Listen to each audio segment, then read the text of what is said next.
Hey everybody, the Super Vader 400 here, Douglas Blair Roberts, the brown skinned human here, back for another review. And this time, this is my review of the 2019 film Shazam, which this film, as I expected, this film was awesome. Just like with just about every film I've seen, not only did this film live up to my expectations, it exceeded my expectations for what I would expect from Shazam. I've been waiting for the Shazam movie for several years now.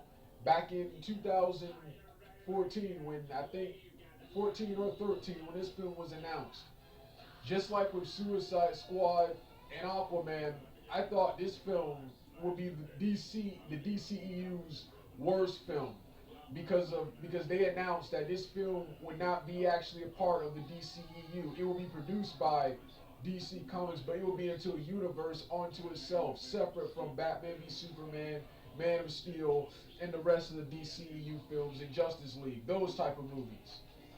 So with that, I was like, no, that's stupid. This is still DC.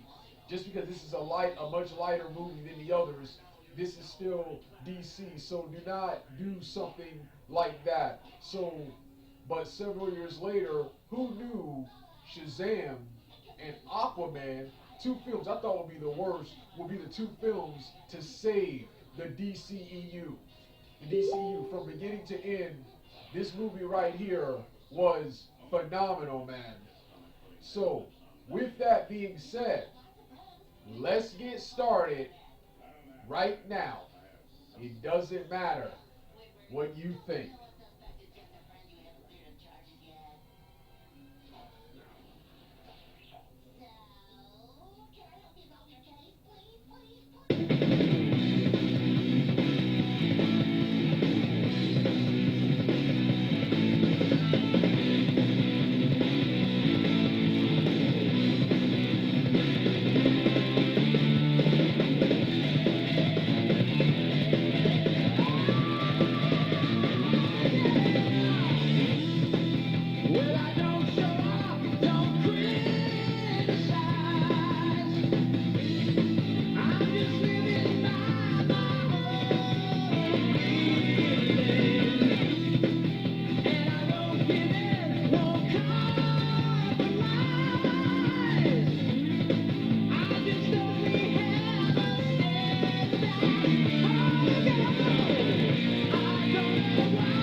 Time for some justice.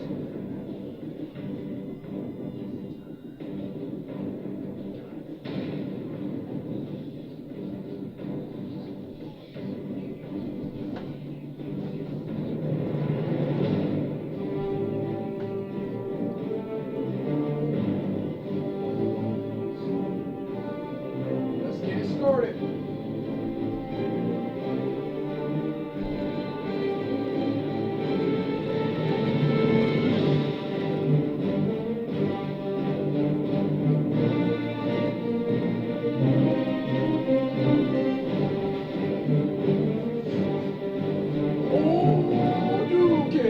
Fatality. What you gonna do when I run wild on you?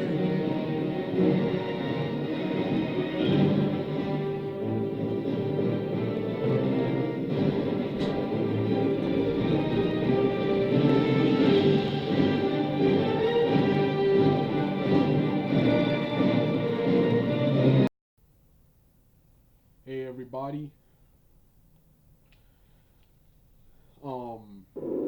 This is part 2 of my review of the 2019 film Shazam. Like I said in part 1, this film right here was everything.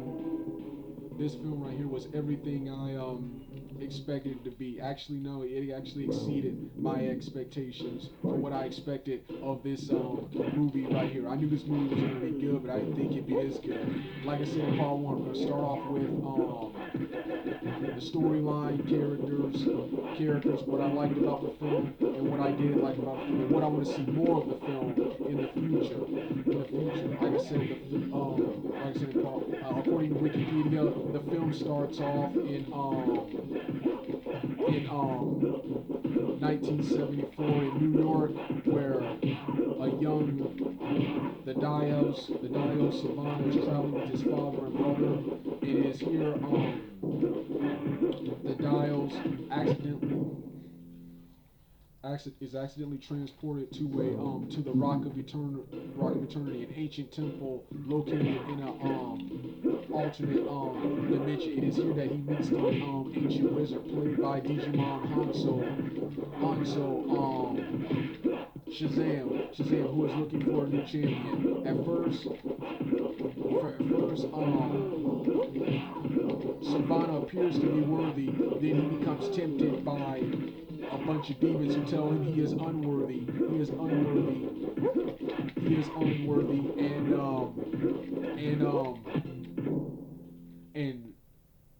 and the ancient wizard warning him that the previous champion was consumed by revenge and accidentally unleashed the 7 deadly sins onto the world, rejects him, not wanting to repeat that mistake again. Back in the present, Savannah tries to explain to his father and brother what just happened. They don't believe him. The father mocks him, calling him a little shit, and this accidentally causes a car accident where the father gets severely injured, and the older brother blames the young Savannah for this. We didn't cut to present day. We didn't cut to present day to Billy's story. But before I get to Billy's story, I'm going to continue with Savannah's storyline. Savannah, he in the present day, he meets back up with his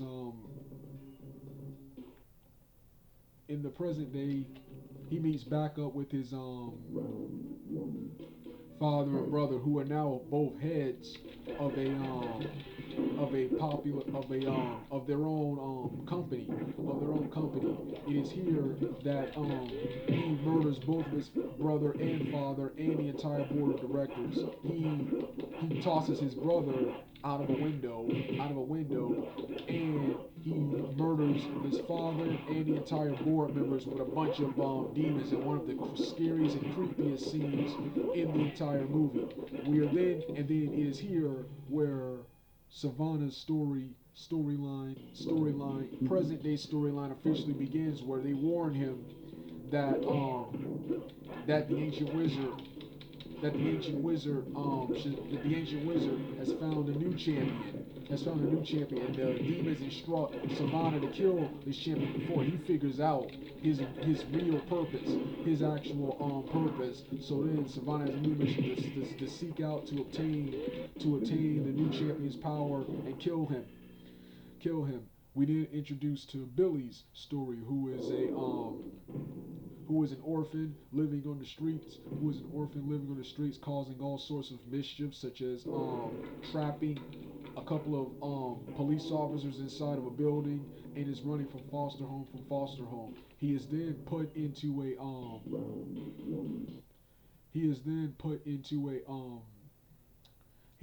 foster home run by Victor and Rosa Vasquez with 5 other children.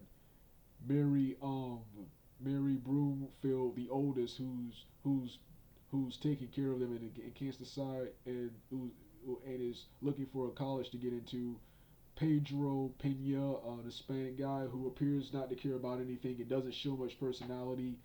Eugene Choi, Eugene Choi, a Asian video game enthusiast and tech guy. Darla Dudley, a young brown African American girl, and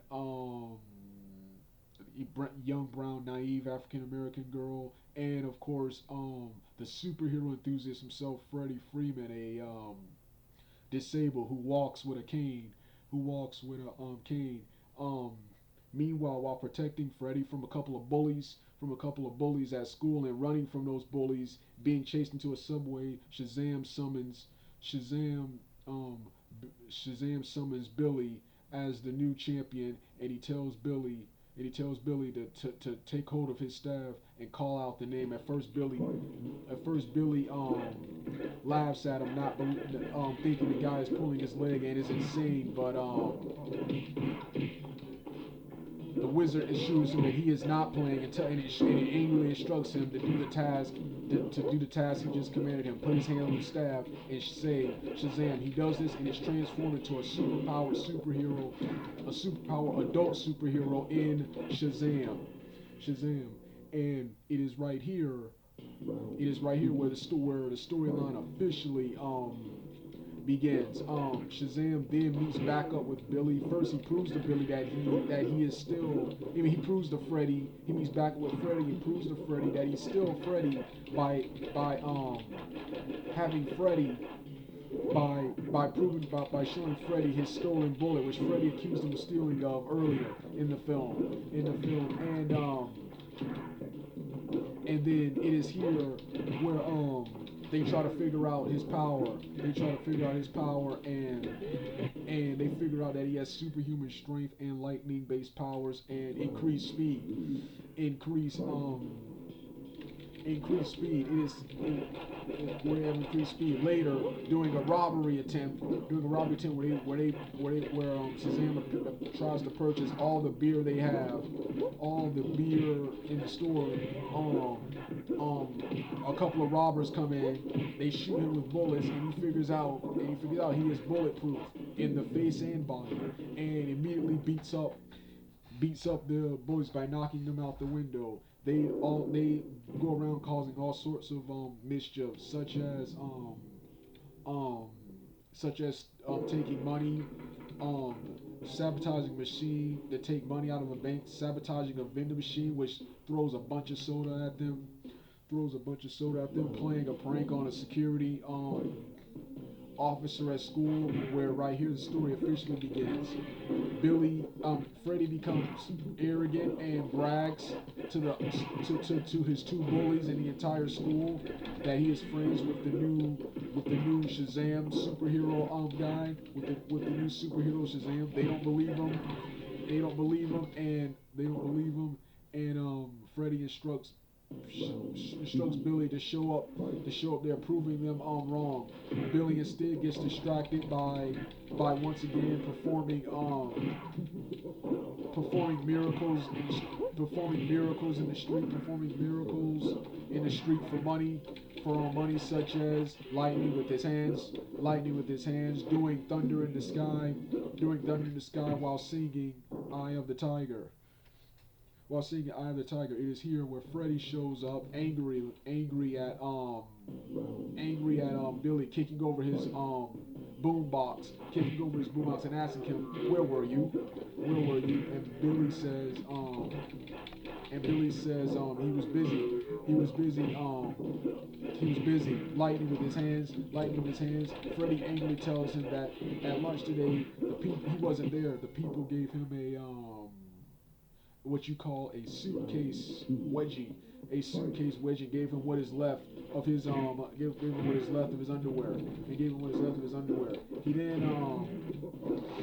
He then criticizes him, tells him that he is not a superhero. He is a bully. Instead,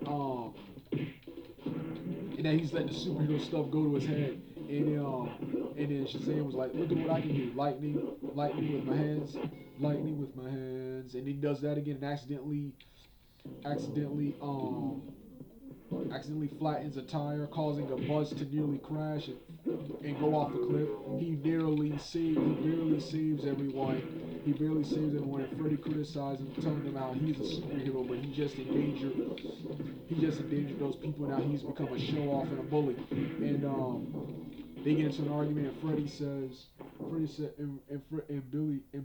Freddy, you wish it was me. And Freddy like, no crap, I do wish it was me, but do wish it was me. And then just angrily walks off. But everyone on the news witnesses and is here where the kids deduce the identity that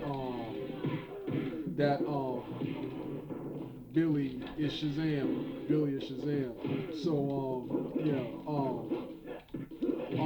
it is here where Savannah comes face to face with Shazam and beats the living daylights out of him. Causing Shazam to run with his tail between his legs. It is then here where Savannah, he tries to lure Shazam out by kidnapping Freddy, who he saw talking with Shazam and threatening his family. He catches up with him and he threatens Shazam tells him to surrender the power, or the family dies. The family dies. Freddy and the family convince him not to give up the power and try to fight them on their own by throwing stuff at him. They accidentally cut him, which Shazam takes notice of, which Billy takes notice of, and uses a giant Batman toy thingy to cut what you call his bald head open again, knowing that's one of his weaknesses. And after a huge fight that spills into an amusement park,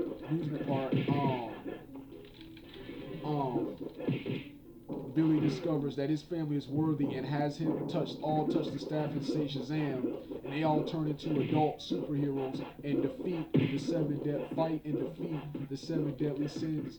Defeat the seven sins while Billy continues his fight with Savannah all over the city. Billy defeats Savannah by calling out all the deadly sins, including the last one that was hidden, such as envy. Whereas Savannah, of course, was envy that Billy, an asshole, a coward, was chosen as champion over him, that he was deemed unworthy. It is here where Savannah loses all of his power and accidentally falls off a cliff, but Shazam saves him and him and his family rounds up all the demons, returns them to their statues, and places Savannah in prison. And the film ends with Freddy eating alone, but it's revealed. But his family shows up at his lunch table, wanting to eat with him. You all have different lunch periods. How is this possible? And out of nowhere, what's the other guy's name? Out of nowhere, Superman and Shazam show up.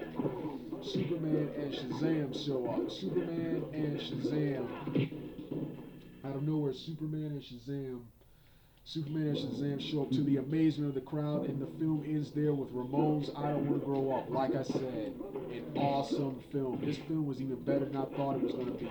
And alongside Aquaman, Batman v Superman, and Wonder Woman, in my opinion, is one of the best films of the DCEU, and is one of the best superhero films of all time, and already one of my best films of 2019. Even better story and script wise than Avengers Endgame. But Avengers Endgame spectacle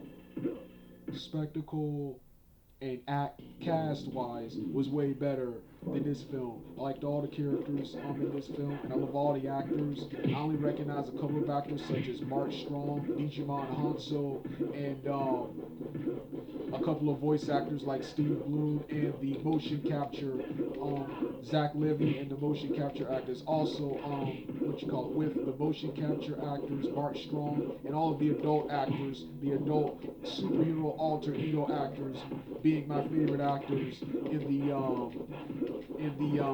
movie.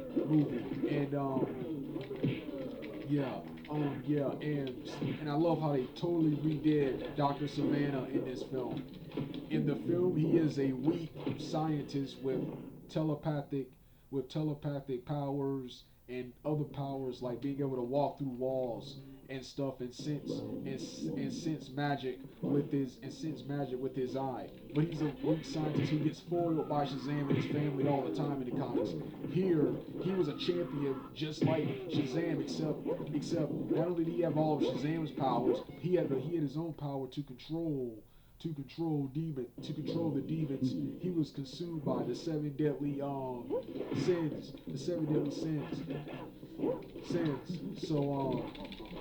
So yeah, this film, when it comes to modernization, realism, and spectacle, is way better than its comic books. But comic books, because of the number of issues, was way better. The film was a cross between Shazam, DC Comics, Mortal Kombat, and all of those classic horror movies and demon movies like Underworld and I Frankenstein of the past. That's what this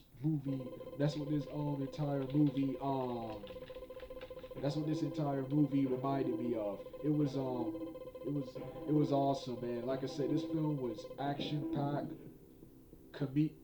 packed, hilarious, and downright creepy, especially the death scenes, especially that board meeting death from the beginning, and the cool demons, man, the cool demons. So yeah, and they captured the tone and the spirit of the Shazam comic books. And once again, just like with Aquaman, going into this film years ago, before seeing the trailer of Shazam, I thought Shazam would be one of the worst films of the DCEU, because this film was supposed to be not be in the DCEU. It will be produced by Warner Brothers, but it will be a film onto itself, not part of the DCEU. I'm like, no, that's stupid. Shazam is part of the DCEU, and I'm glad they recognized. I'm glad they changed that. But this is one of the best alongside Aquaman, and alongside Aquaman, this is one of the films to save the DCEU. Who knew it would be Aquaman and Shazam to save the DCEU? But they did.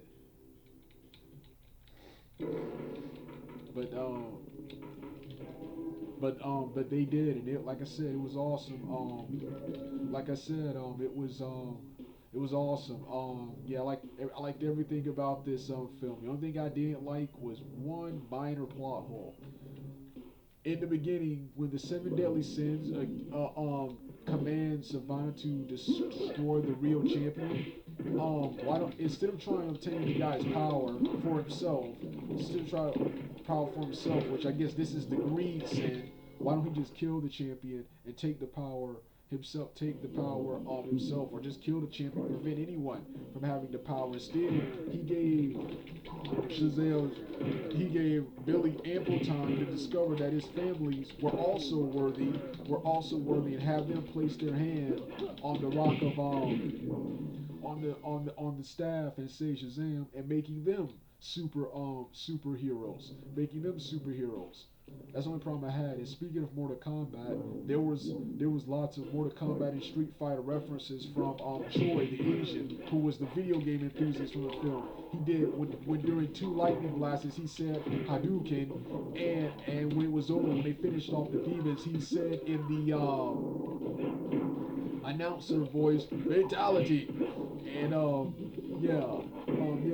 love the use of Ramones, I Don't Want to Grow Up, and this film was downright hilarious, with my favorite joke being the beginning where they're talking about where they're trying to come up with a name for Shazam, because he can't say his name or else he'll turn back into a kid, and which comes up with the name Thundercracker, and Shazam replies, no, that's a butt thing, and then he says something about cheese. He said, no, that's a Philadelphia thing, something like that. And then at the end, when Darla, when she transformed to her adult superhero self, she sees the fake Santa and says, I've been really good, and gives the Santa her list and stuff. Then at the end, when they're in the lair, she's Billy and Freddy come to the conclusion that we finally have a lair, and she's like, what's a lair? Like, it was just down. This film was downright film was downright hilarious. And I also love the family theme of this film. The family theme of this film, how realistic this was. Billy was an asshole in this film. There were several scenes where Billy, and even there were several scenes where Billy pissed me off. But that's how Billy Paxton was in the comic books. And this is exactly what happened if a superhero, if a kid got superpowers, man. He wouldn't automatically do the right thing. He'd be an asshole. He'd be an asshole. So I like how realistic it was. And I love the family thing. Finally, a film about a foster family that's actually positive. Positive. Unlike what we see in the news and in other films. Like I said, this was a great family film, man. This was a great this was a great this was a great family film right here, and I love the setup at the end when he teased the return of the deadly sins and hold on, let me pause this game and see. Yeah, oh yeah, and the the the the the caterpillar, Mr. Mind, who is the leader of an organization called the Monster Society of Evil, which is a super villain superhero team meant to battle Shazam's family. This is where the villainous anti-hero Black Adam will appear in a future sequel. That's what I want to see: an entire family versus the evil masters of evil, the evil Monster Society of Evil group. So yeah, so yeah, like I said, this was my review of Shazam. Like I said, didn't have much to say about it. Didn't have much to say about it other than the story and characters and how much I liked it. Might do this again later. I'm definitely gonna do a video review in the future. But yeah, so Shazam. I'm done for now. If you don't want to hear the music, turn the computer off right now. But for now, I'm finished. I'll see you guys later.